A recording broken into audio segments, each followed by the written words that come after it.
few days ago, the United States unveiled its new Iran strategy. Not long after the U.S. withdrawal from the Joint Comprehensive Plan of Action, America's top diplomat set out a dozen demands, including an end to Iran's ballistic missile production and nuclear enrichment for good. The U.S. Secretary of State Mike Pompeo said that Tehran has to meet those demands before Washington enters any new nuclear agreement. Pompeo's speech on Iran has drawn worldwide reactions. The leader of Iran's Islamic revolution, Ayatollah Seyyed Khamenei, said on Wednesday that the country cannot deal with the U.S. because it is not loyal to its commitments. Iran's most senior general pledged that the country would not bow to Washington's pressure to limit its military capabilities. Chief of Staff of the Iranian Armed Forces, Major General Mohammad Bagheri, said that Iran will not wait for the permission of any power to enhance its defense capabilities.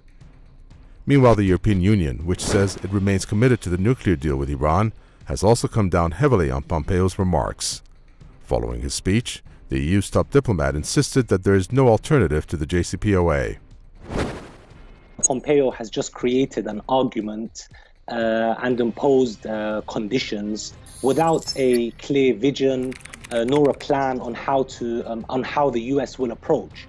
Therefore, I believe that the US is basically trying to bid farewell to the nuclear deal by suggesting illogical preconditions, knowing beforehand that Tehran will nor accept nor bow down to US hegemony. Today, we must also highlight on the fact that the US is isolated more than ever on an international level. They have cornered their EU counterparts and are set to further complicate relations with major European capitals.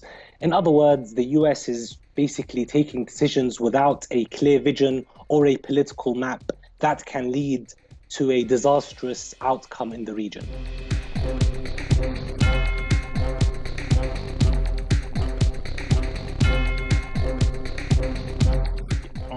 France has joined the critics of the U.S. Secretary of State.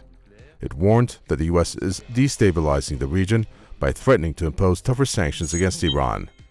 The French Foreign Minister Jean-Yves Le Drian says that his country is opposed to the U.S. plan because it will probably put the Middle East at greater risk. But the United States is no longer listening to its European allies. In trying to pressure Iran, the White House is working closely with no other than Saudi Arabia and Israel. The two have praised the administration of Donald Trump for trying to pile pressure on the Iranians. Let us be clear. The US is only serving Israeli and Saudi interests in this regard. Tel Aviv and Riyadh are the two most anti-Iran regimes in the world today. First of all, the Saudis are willing to pay hundreds of billions of dollars to the US administration to make sure that they hurt Iran in any form. As for the Israelis, they see the Islamic Republic of Iran as a major threat to their core existence and their support for the resistance groups in the region. Heavy Saudi and Israeli lobbying seems to be the reason why America's top diplomat is not seeking diplomacy with the Islamic Republic. Analysts warn that the new U.S. strategy is pushing the region closer to another conflict. The U.S. is basically throwing the region into uncertainty just to serve the Israeli entity and to abide by the Saudi paycheck, if I can call it. The US today is basically blackmailing the Iranian leadership to accept its conditions or to basically face the threat of war. However, in my opinion, I believe that the Iranian leadership has a plan to confront this threat, and it will shock the US and hurt the Israeli entity very much if Washington or Tel Aviv decide to take a military step forward against the Islamic Republic of Iran.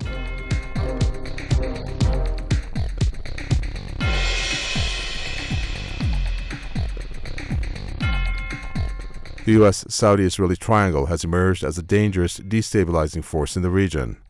The current occupant of the Oval Office seems to be using his close ties with the two regimes to advance U.S. interests in the Middle East. And in return, Donald Trump has apparently agreed to pile pressure on Iran. Saudi Arabia and Israel have been increasingly hostile to regional player Iran. They are both angered by Iran's regional influence and are pushing the U.S. to confront the country. Observers warned that the region could see more destabilization if the United States keeps doing as the Saudis and Israelis want it to.